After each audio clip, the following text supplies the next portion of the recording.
What's going on, guys? Today, we're doing this. Your boy. I'm cleaning.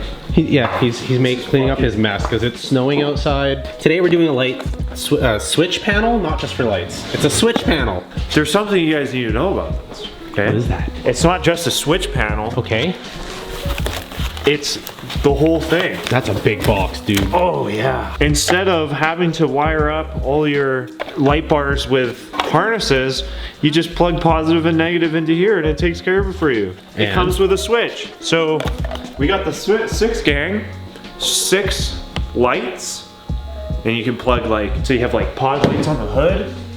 Take 2 of them, put them into one, boom, 1 switch. That's 1 circuit. So you have 6 different circuits. Okay, on the real though, guys. This is part of making all the, like you're doing light bars and stuff like that on this car. Obviously it's not a Jeep, but something that's actually really cool about this, if you guys can find a smaller one, this is not an actual bad idea for like a show car. And what I mean by that is something that you can have to control like underglow, your headlights if you have custom headlights. So like it's actually not a bad idea for something like that. Like I would probably put this in. Yeah, it's nice and clean too, right? And it's a clean setup. Everything just goes into it because that car's a mess, wiring mess. So yeah, let's unbox this. Okay, so we got like instructions. This is pretty cool. We got a whole like a whole sticker kit. Stickers! So like you can do anything you want. So for example, underglow for the rockers. There you go. Oh no, we have a rocker right there. Exactly. Dim functionality.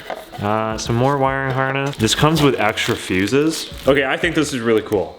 It's already got fuses in there, but it comes with extra fuses.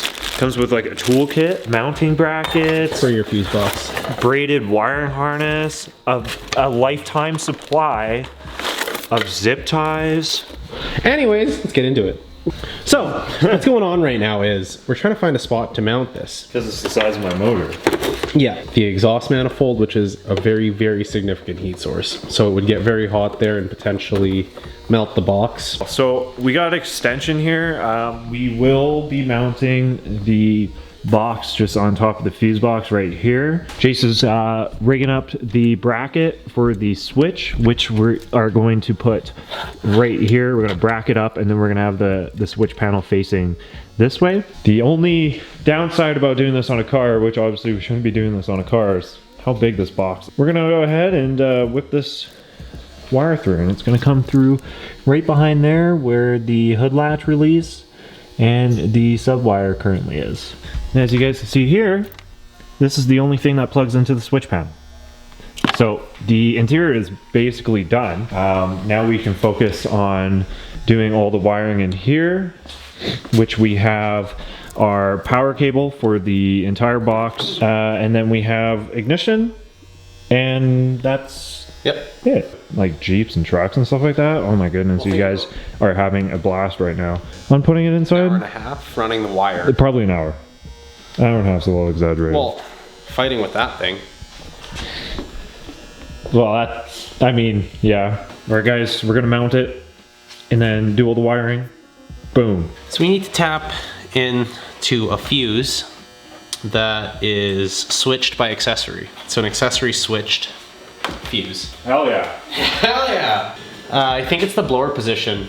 So we're gonna tap into defog on the on the fuse panel here. Yeah, fuck it. So, Chase has everything connected. Let's go ahead and try this out. Make sure. So I'm plugged in. Yes. Yes. Tis on. Press stop. Yep. Yeah. Turn it off. There you go. So I just tapped into one end of the fuse here. Yeah, there you go. Because the fuse, all it does is complete a circuit. It's just an arch. Runs out through the grommet. This lid will go back on after I figure out how to put this back in. Here, boss. No, I don't remember. Your screw might hit this cover. That's all I'm worried about. But you'll be okay.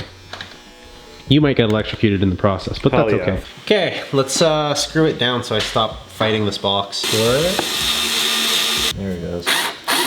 Okay, so I created a little bundle right here. I'm gonna chuck a zip tie on it, and then we're gonna throw some lube over this just so it looks nicer. Back in the day. Big wire. The lights, there's a little arrow on here, and there's an arrow on here. You line those arrows up. You slide it together. Okay, that's there. Disconnect my little test light, battery cover. Obviously you can see all the wires coming out of it. If you think that's bad, it's gonna get a whole lot worse when we actually hook lights up to it, because they come out of there. Because there's not like 1,000 harnesses going in the battery. That's the point of this box. See, and then lift it up because it's loose. Okay, so we're mounting up the inside here. Here's electric senior. Nice. Okay. Sick. And you can tuck it way up like that, and you can have it there. Yeah. Sweet. Don't even bash my knee off of it. Look at that fitment, dude. It's so clapped out.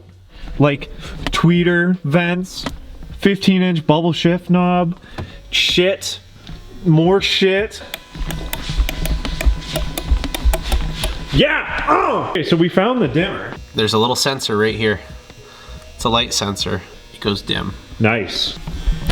Alright guys, so everything's installed into the Mazda 3. It's all set up and ready for some lights. So we have our first set of lights that we're going to be utilizing this coming in the next couple videos here. It's quite snowy out, so we're going to get some sliding for you guys. We're going to slide the reindeer, we're going to slide the clapper. Thank you so much for watching today's video. If you guys enjoyed, make sure to hit the subscribe button, leave a like on the video, comment down below.